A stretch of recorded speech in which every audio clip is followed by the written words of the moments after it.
Brigadier Gininda, when we adjourned, we were trying to decipher the number that appears on Exhibit J1.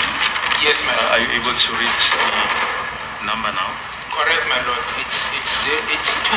I'll read it as it's contained here. It's 27 72 938 2498.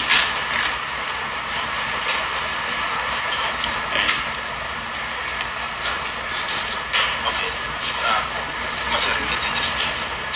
27 72 938 2498. Number Lena 2772938248. Are you able to recognize that number? Yes, my lord. That is the number that belongs to Miss Kelly Kumalo, the one that was reported as being taken by the perpetrators during this incident. Yebo ngiyazi le number kaKelly Kumalo le ayibikiwe njengenumber eyayithathwe yilabo ababehlasela.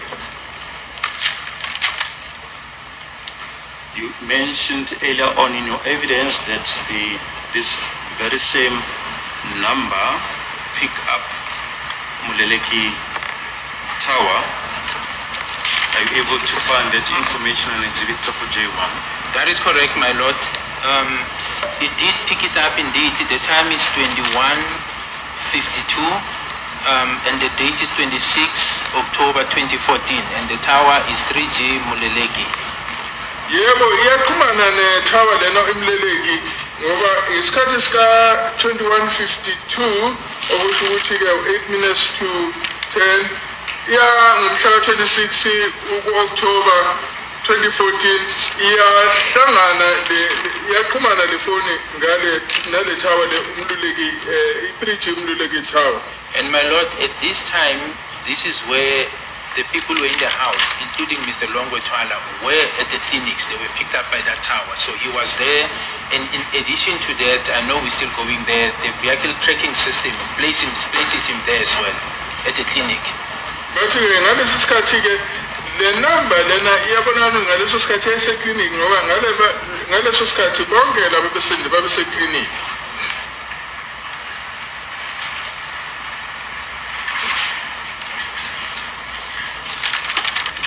Thank you, Brigadier. You said the cell phone information on the robbed phone was one of the factors that informed you that there were intruders. Were there any other factors that informed your view that there were intruders? Khona yini okunye okuholela ekutheni ucabanga ukuthi babekhona abahlaseli? That's correct, my lord. So the second thing that I looked at was the DNA, because the DNA.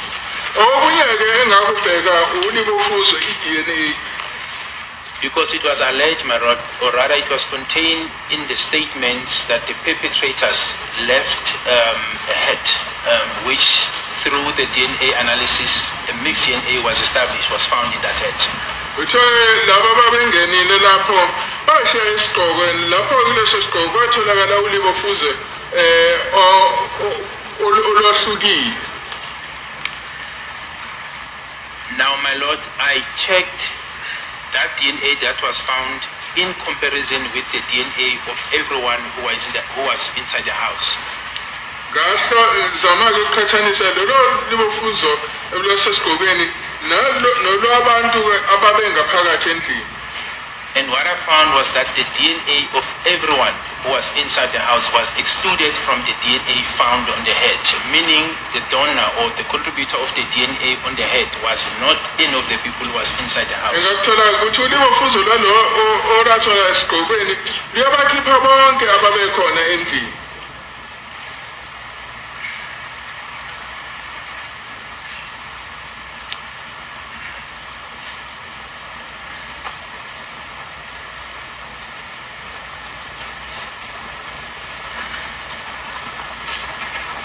Yes. Now that, my lord, was also an indication that someone, because if the DNA is found at the scene and you can exclude everyone who was in the house, there was a donor and we did not know who it was. So that was a second point, which I regard as objective, because it's not a man-made story. It's objective. It's science, my lord. futhi ke naloko okwesibili okwangikholela ukuthi ngicanga ukuthi kwakukhona omunye ngaphandle kwalabo babekhona endlini ngoba lokho akuyona into engayizwa into engayithola engaphikiseki. Now, if you say look at the DNA profile, how was this information presented? Where was it contained? It was contained in the report of a captain. I just forgot his name, but he's an analyst, he's an expert who did the examination, my lord. So it's contained in his report. Manje lokho ke ngakuthola umbiko owenziwa omunye ukapteni engasalikhumbula igama lakhe owuchwepheshe. I just want to show you a document which serves as Exhibit X in brackets 11. Correct. Are you able to recognize this document?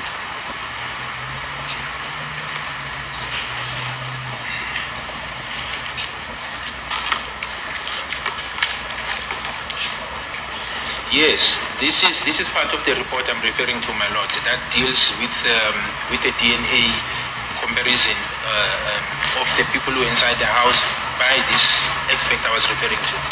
Yebo lona umbiko oqhathanisa ulibofuzo lalabo bebekhona endlini nolibofuzo ke olutholakala lapha esigqokweni. And if I can place it on record, my lord, so he documented the name number 1, which is Mthokozi Sithwala, and manje ke waveza amagama ke abantu oqesikala ngwelika Mthokozi Sithwala, and it says the results are that excluded on all samples. manje ke bonakala ukuthi umbiko uthi ukhishiwe kuwo wonke amasampulu. Kelly Kumalo Wesibili uKelly Khumalo excluded on all samples. uthi naye ke ukhishiwe kuwo wonke amasampulu. Madala Tumelo Utumelo Madlala ulandelayo excluded on all naye samples. ukhishiwe. Longwe Twala Ulongwe Thwala excluded on all naye samples. ukhishiwe kuwo wonke amasampulu. And then Zandile Kumalo Futhi kunoSandile Khumalo included on the smear of Ken, but not on the smear of Ken. yena ke ulibofuzo lakhe DNA yakhe yatholakala ekanini lesimino. Gladness Kumalo uGladness Khumalo included on the EF swab and from the toilet door handle. uyena ke uthola ulibofuzo lakhe DNA yakhe itholakala lapha kwihandle noma isibambo lesalapha emnyango. Yes, that is the essence of it, my lord. So in essence, in the mixed DNA of the head, none of them were red, my lord. Manje okubonakalayo ukuthi ke kule DNA ehlangene iqhuthiwe ebisesigqokweni akekho kulaba ababaliwe okutholakala ukuthi iDNA yakhe noma ulibofuzo lakhe liyatholakala lapha esigqokweni.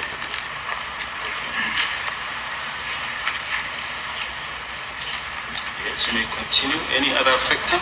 Yes, so that was the second factor. Then the third factor, my lord, I've touched base on it, but I'll go deeper into it, was now the vehicle tracking system of Longwe, because I was able to establish, it's contained in one of the affidavit, that he was driving a red Polo, and then I looked at his vehicle movement to see if he went elsewhere. And what I found, my lord, Yebo okunye ke ukuthi ke ngibheke nokuthi imoto kaLongwe ethwala yalandelelwa i-tracking system ukuthi ngokuthiwa hamba ngepolo ebomvu kuthiwa ayiyona yahamba yaqonda kwenye indawo.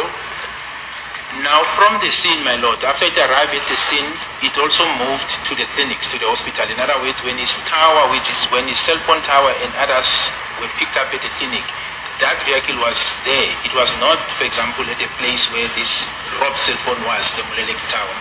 Manje ke kuyabonakala ukuthi ngesikhathi ke beye ekliniki laba abanye ngaleso sikhathi imoto yakhe yabonakala ukuthi ngaleso sikhathi itholakala nayo isekliniki. Okusho ukuthi ayizange ihambe nale cell phone le eyantshontsho. Can I carry on? Yes, I just want to show you the automated vehicle occasion or the tracker report on a vehicle which currently serves before this court as Exhibit Triple P.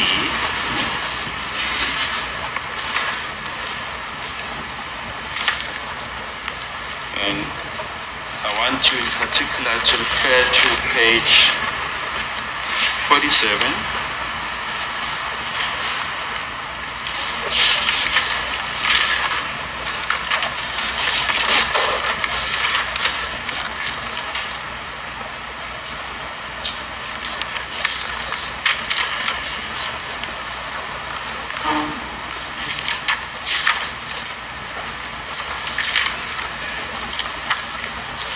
At 210409.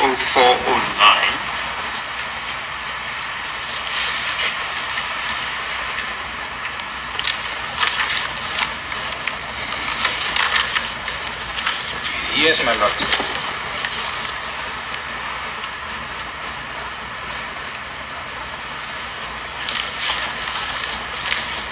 So at 210409, my lord, the vehicle is picked up at Sam Sikati Avenue, Vosloorus, Gauteng South, South Africa. Manje ngisikhathi ka-25-10409 imoto lena ibonakala ikumgwaqo usemsikwati eFosloorus. And it indicates, my lord, that the ignition was switched off. Kuyakhombisa ngaleso sikhathi ukuthi imoto icinyiwe. And just place again on record the tracker report is in respect of which vehicle? It's in respect of a Polo Vivo Volkswagen. That is the vehicle that I know was driven by Mr. Longwetwala, my lord. Lumbeko lona ungepolo Vivo Volkswagen imoto eshayelwe uLongwetwala. You earlier in your evidence referred to the fact that the cell phone records of Mr. Longwetwala also places him at the hospital at a particular time. That is correct, my lord, and they are in line with where the vehicle was.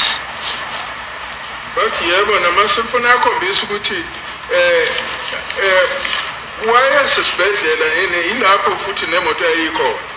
I just want to refer you again to the section 205 extract of a cell phone which has been handed in as Exhibit Triple J1, page 2186.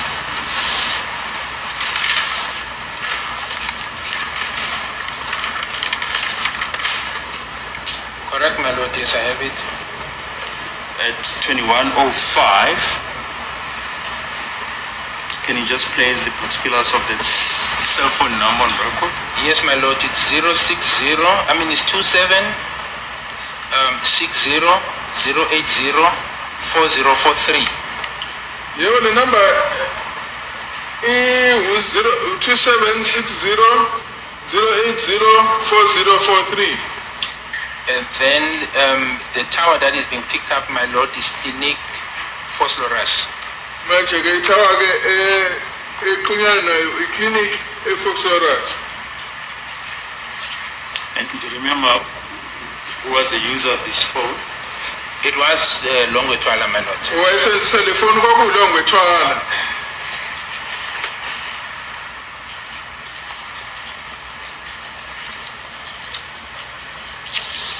Yes. Any other factor? Yes, my lord. So that was that, my lord. Then the other factor that I looked at, my lord, was the eyewitnesses, not the people who were in the house, because there were questions that we were trying to address. Abanye ke ofakazi ababesibonele ngamehlo angisho laba bebesendlini.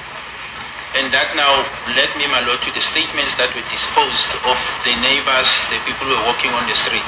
Lokho ke kwatholakala empikweni ebekwe kusho ukuthi ke istatement esenzwa ababe omakhelwane nababe semgwaqweni. For example, my lord, I can, without obviously specifically mentioning what is contained in the statement. For example, the Ngashes, who were the next door neighbors, my lord. Ngashes. So omunye kusho ukuthi ke i-statement sakwanqashe ababe umakhelwane. Yes. One of members of the family of Ngashe, Kai Ngashe, has testified as a witness in this matter. Yes. Does that name ring a bell?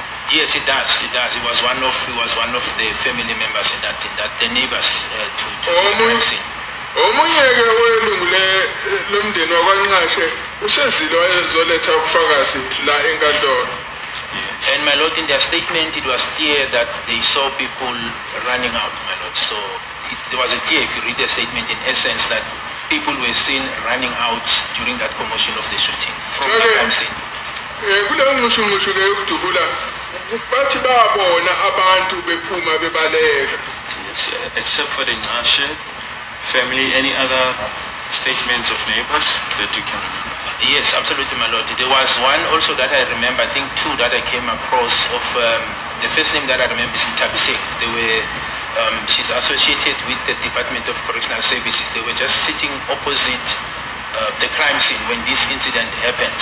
And I do recall that in part of that statement, it is clearly mentioned that perpetrators were seen running out of from the direction of the Kelly Kumalo's house to the direction of the park. Ngiphinda ngikhumbule igama likaNthabiseng okuthiwa uxhumana ne-Department of Correctional Services.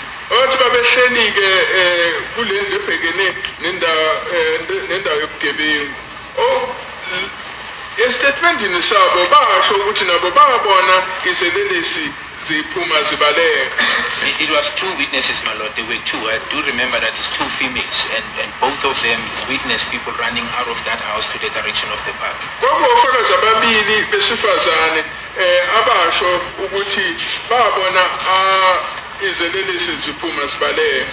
Ms. Tabise Mokete testified before this court. Does that name ring a bell? Yes, it does ring a bell, my lord. Ngiyakhumbula yini igama likaNthabiseng ngithi wathi yebo ngiyakhumbula. I can further also, my lord, say while I was looking at that, I just don't recall whether it's Tabiseng or the other lady, the description of the dreadlocks was mentioned by these witnesses, which was in line with the statements that were made by the people who were inside the house, who said one of the perpetrators had dreadlocks. Manje ke omunye ke ngisho ukuthi ngiyazi ukuthi lo munye wayenothabiseng owaveza ukuthi ke omunye walabantu ababebaleka wayenama dreadlocks okusho ukuthi lokhu kuhambisana nestatement salabo ababesendlini abasho ukuthi omunye waze lesizelelesi wayenama dreadlock.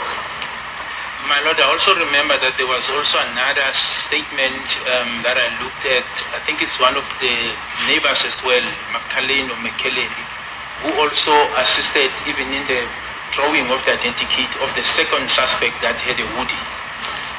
Had a hoodie.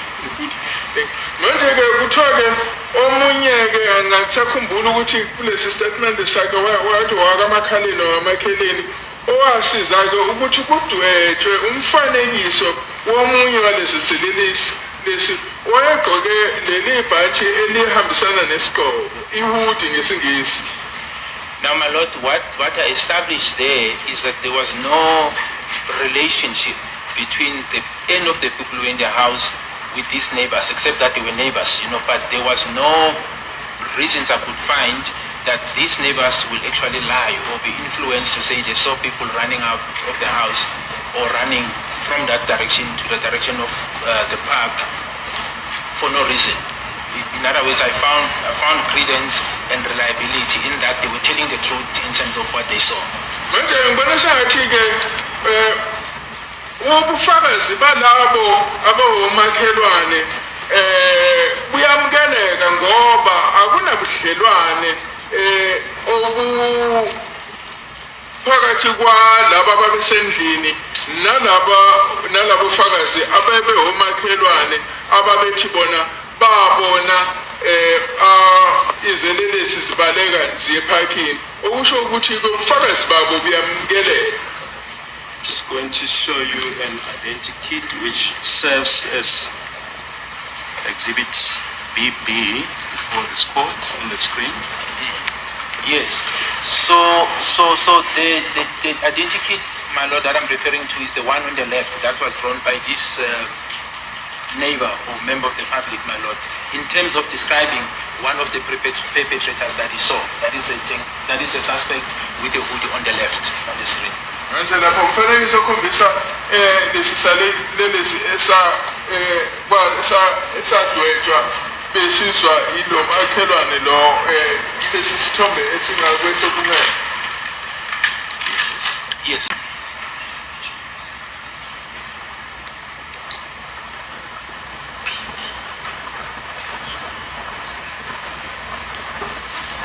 Thank you. Is any other factors? Yes, my lord. So I then also looked at the first responding officers who attended to the scene. And when I looked at their statements, I also noted that the report they received is that there was a shooting and the perpetrators ran on the direction of the park. Although there was a misunderstanding going to the clinic and back and so forth, my lord, but what was apparently clear that the first reporting that was given to them was the indication that there was a shooting and the perpetrators ran to the direction of the park. Futhi ke owaqala ngibuke nombiko kwamaphoyisa laba babekuqala ukuthi baye ukuyobona ukuthi kwenzekani endaweni yesigameko. Owasho ukuthi ke bathi abakuthola ukuthi kwakukhona ukudubula okwenzeka futhi ke nesilelesi zabaleka ziya ephakini. Do you remember who these officers are? My lord, I remember the names Mtetwa and I think Matebula. I remember those two. Engibakhumbulayo ababili uMthethwa noMathebula. They've also testified before this court. That is correct, my lord. Yebo sebelethe ubufakazi enkantolo na. Yes, you may continue. Now, my lord, taking all these facts, that I've mentioned, I could not, I think it would have been a miscarriage of justice to still believe with these facts that no one came into the house. There is no way. So I was convinced that people came into the house, and now the biggest task that was lying ahead was to find these perpetrators, my lord. Manje ke uma sengibuka konke ke lokhu ngagcina ngifike esinqumeni sokuthi babe khona abantu ababehlasela zazikhona izelelesi ezasingene kulowo muzi ngoba ubufakazi buyakhombisa ukuthi khona abantu ababaleka bephuma endlini.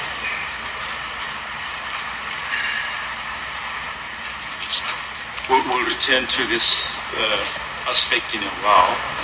If we can just briefly, the stage after Brigadier Perimal came on board to oversee the investigation, were there any meetings convened with interested parties in the matter? Yes, indeed. Indeed, my lord. Sorry, my lord, if I can just go back, I forgot something that I want to conclude on this part of things that I took into account when I was establishing. I also looked at the statements, obvious of the people who were in the house, my lord, to see as to whether the description that is given is in line with what the members of the public, if I can put it in that context, if it's in line, if what they described inside, insofar as the perpetrators are concerned, is it in line with what you are seeing outside, And I found that it was in line. There may have been small differences, but in essence, two intruders were described, one with dreadlocks, one with a hoodie, tall, slender. So there were similarities, my lord. That's the aspect that I also considered. Manje-ke ngaphinde ngahlola futhi nokuthi-ke iy'tatimende zabantu ababesendlini nanencazelo esayithola kubantu abangaphandle ukuthi yahambisana na. Ngasengithola ukuthi yebo lezi ncazelo ziyavumelana nanoma ngabe khona ukwehluka okuncane kodwa ukuhambelana ziyahambelana ngoba kukhona-ke incazelo ukuthi kwakukhona nama-dreadlocks khona futhi nowayemude ezacile kuyabonakala ukuthi incazelo lezi ziyahambisana. Wow, family. We are back again. Gininda has taken the stand. He is a witness state. He is the witness of the state, and he is delivering his evidence. But what surprises me with everything that he has just been delivering as his evidence is the DNA. Because I'm still waiting. Maybe he's still going to bring up about Ntanzi, because whatever evidence he gave in the trial, within the trial, that Ntanzi had a gold tooth, and the fact that the DNA exclude even all the people who are in the dock, because we have that evidence. It was given in court, but he didn't take any stand. But he could do that when it comes to the people who were in the house. That is what made him take a decision that there were no people in the house. But he couldn't make a decision when the DNA from the head was never involving the people who are said to be intruders in the house. So there's a lot of discrepancies that the defense are going to take Gininda on, and it's going to be really hard for Gininda today. If not today, if it's going to be tomorrow, because what he has just delivered in court, it's not. The defense will not let him go loose like that.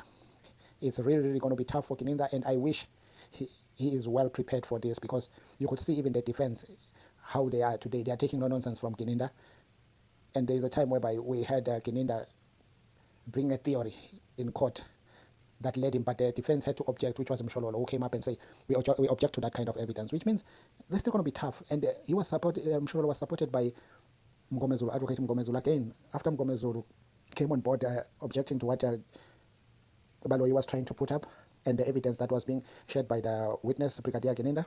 And it was kind of crazy, because Mnisi came in again and object to it. So although BALOI was taking it light, but the defense was not taking it light, they just showed him that we are not here to play, and they are on fire, you could see. I just wonder what is going to happen when Mngomezulu take the stand and start cross-examining Gininda.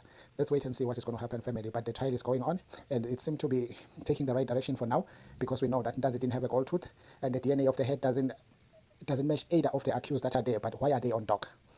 Because he didn't talk about that now, but the defense will bring it up, because he only talk about DNA excluding the people who were in the house, but not talking to the DNA that it also excluded this accused.